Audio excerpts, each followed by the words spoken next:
Welcome to the deep dive. Today we're taking a close look at Melstacorp PLC, specifically their latest interim financials for the 3 months ending June 30th, 2025. And this isn't just going to be number crunching, right? We want to sort of unpack the story behind the figures, see how this major player is actually doing. Exactly, and what that might signal. Our source is the company's own unaudited interim report, and the mission, like always, is to pull out the key insights for you, get you up to speed quickly. Mm-hmm. So let's jump right in. Okay, first off, the headline numbers for Melstacorp look, well, pretty strong, actually. Revenue from their continuing operations, that's up nearly 10%. 9.86% to be precise. Yeah, hitting ours, 62.5 billion. That's up from what, ours? Oh. 56.9 billion last year. That's right. A solid increase on the top line. What was really interesting, I think, is how that connects to the bottom line. Profit after tax, again, from continuing operations, that surged even more. More than the revenue growth. Oh, yeah, much more. Up 41.1%. It went from ours 3.79 billion to ours 5.35 billion. Wow, okay. So they're not just selling more, they're actually making more profit on what they sell. It certainly looks that way. It suggests, maybe better efficiency or cost management, turning more revenue into actual profit. That's a good sign. And it doesn't stop there, does it? Total comprehensive income. Right, that's a huge jump too, 75.13% increase, up to ours 12.24 billion. 75%. Yeah. And for shareholders, another key metric, basic earnings per share, or EPS. Uh-huh. That also had a healthy bump, 40.39%.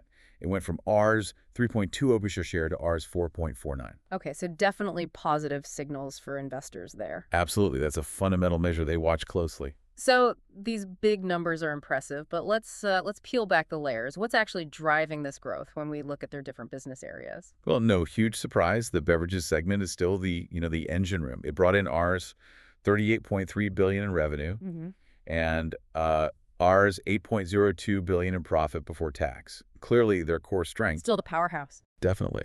But what caught my eye were the turnarounds elsewhere. Look at tourism. They were looking at a pretty big loss last year, ours 1.29 billion. Ouch. Yeah.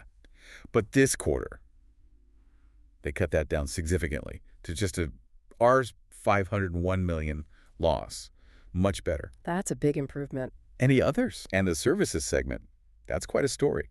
It actually swung from a loss about ours 16.5 million last year to a profit of ours 362 million this time. From loss to profit. Okay, that's significant. Shows recovery in those diversified areas? It really does. But it can't all be rosy, surely. Were there any segments dragging their feet a bit? Well, yeah. The strategic investment segment didn't do as well. Its profit actually decreased. Oh, by how much? Down from ours 673 million to ours 142 million. So maybe some questions about those particular holdings. And another interesting point is the discontinued operations. Right, what's the story there? Well, that line item shifted from a loss last year about ours 110 million to a profit this year at ours 192.5 million. This covers them stopping operations for several businesses. Lankabell Group, Melsta Labs, TexPro, Melsta Pharma. So they're trimming the portfolio. Seems like it. Plus, they sold off Melsta Gamma for ours 650 million. Looks like a strategic move, shedding maybe non-core or underperforming bits to focus on the profitable core. Streamlining? Makes sense. Focus the capital, focus the management attention. Exactly.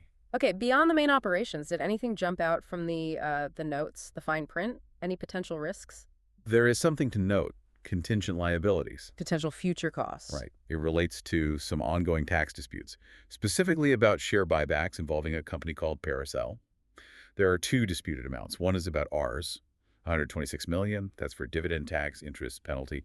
The other's larger, around ours, 886 million for dividend tax and penalty. Nearly $1 billion rupees combined, potentially. Potentially, yes. Now, the company states they've got legal and tax advice, and they haven't set aside money for this. They haven't made provisions. They're appealing the assessments. So they seem confident, but it is an ongoing legal matter, something investors would keep an eye on. Definitely something to watch. Okay, let's shift perspective a bit. What about the shareholders themselves? How does this look from that point of view? Well, the net assets per share, kind of the book value per share that increased, it's up to ours 123.97 from ours 113.99 back in March. So the underlying value is growing. And the market price? The market seems to like what it sees. The share price was Rs 146.50 at the end of June. That's up from Rs 127.00 in March, so a decent gain there. Positive reaction. And who owns the company mostly? Any changes? The big players are still Milford Exports with about 43% and Lanka Milk Foods with around 13%. The public holding is sitting at about 41.65%, which, importantly, meets the stock exchange listing rules. So enough shares are out there for trading. Good liquidity. Okay, so wrapping this up then. It sounds like Melstacorp is showing some really robust growth overall. Strong performance in core areas like beverages, some good turnarounds, and strategic moves to streamline things by selling off some operations. That sums it up well. Growth and strategic focus. Even with those tax disputes kind of hanging in the background. Yes, those are still pending. So this deep dive, it really highlights how these financial reports tell a story, doesn't it? It's about strategy, performance, market reaction. Absolutely, more than just numbers on a page. So here's a thought for you listening. What really stands out to you when you see a company juggling strong growth in some areas while actively managing challenges and reshaping its portfolio like this?